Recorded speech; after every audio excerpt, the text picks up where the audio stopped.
નમસ્કાર દર્શક મિત્રો, આપ જોઈ રહ્યા છો પોલીસ પાવર ન્યૂઝ। હું છું મેઘા અગ્રાવત અને જોઈએ આજના મહત્વપૂર્ણ સમાચાર। હું છું Megha Agravat, Gujarat state bureau chief, Police Power news.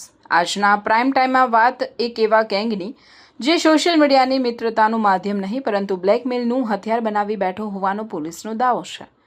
એક ફ્રેન્ડ રિક્વેસ્ટ, થોડી મીઠી વાતો, વિશ્વાસનો દેખાવ અને પછી હોટલમાં મુલાકાત, બદનામીની ધમકી અને લાખો રૂપિયાની ઉઘરાણીનો ખેલ।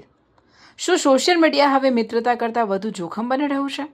શું એક અજાણી ફ્રેન્ડ રિક્વેસ્ટ તમારી જિંદગીની સૌથી મોટી ભૂલ સાબિત થઈ શકે?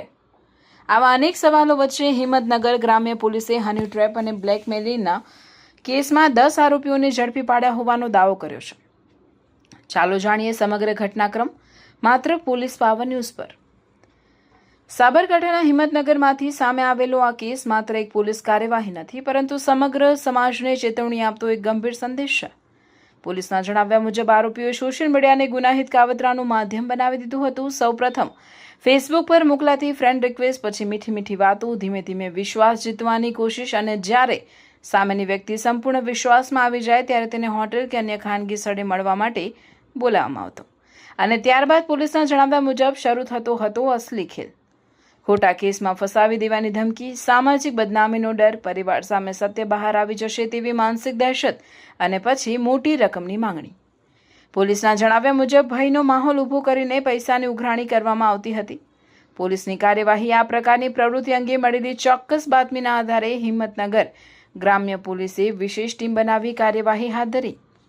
દરોડા દરમિયાન કુલ 10 આરોપીઓને ઝડપી પાડવામાં આવ્યા હોવાનું પોલીસે જણાવ્યું છે। પોલીસે આરોપીઓ પાસેથી મોબાઈલ ફોન, સિમ કાર્ડ અને 2 કાર સહિતનો મહત્વનો મુદ્દામાલ કબજે કર્યો છે। હાલ સમગ્ર મુદ્દામાલનું ટેકનિકલ અને ડિજિટલ વિશ્લેષણ ચાલી રહ્યું છે। તપાસ એ દિશામાં પણ આગળ વધી રહી છે કે શું આ ગેંગે અન્ય જિલ્લાઓમાં પણ આવી જ રીતે લોકોને નિશાન બનાવ્યા હતા? શું હજુ વધુ લોકો ભોગ બન્યા છે? શું આ સમગ્ર નેટવર્ક વધુ મોટું છે? આ તમામ મુદ્દાઓની તપાસ હાલ ચાલુ છે।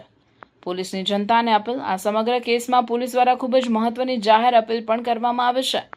પોલીસ ઇન્સ્પેક્ટર VM ચૌધરીના જણાવ્યા મુજબ જો કોઈ વ્યક્તિ આ પ્રકારની હની ટ્રેપ, બ્લેકમેલ, ધમકી, પૈસાની ઉઘરાણી અથવા છેતરપિંડીનો ભોગ બની હોય અથવા કોઈ વ્યક્તિ પાસે chat, call recording, photograph, video અથવા અન્ય કોઈ મહત્વના પુરાવા હોય તો તેઓ નિર્ભયપણે તપાસ અધિકારીનો સંપર્ક કરે।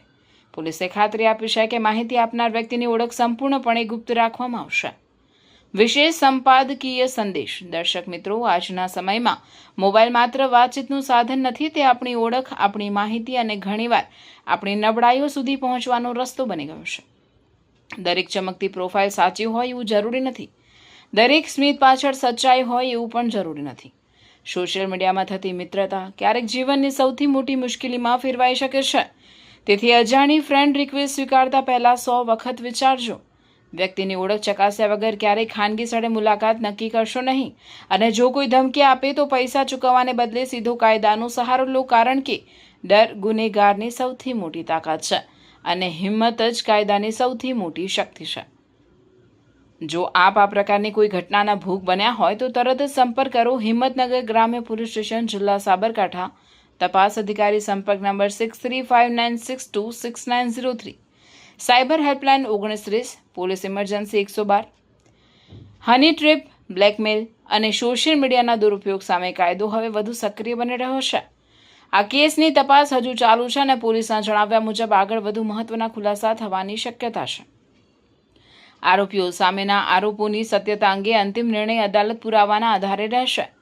દરેક મોટા ખુલાસા, દરેક અધિકૃત અપડેટ, દરેક સત્ય સૌથી પહેલા આપ સુધી પહોંચાડવાનું વચન પોલીસ પાવર ન્યૂઝ આપને આપે છે।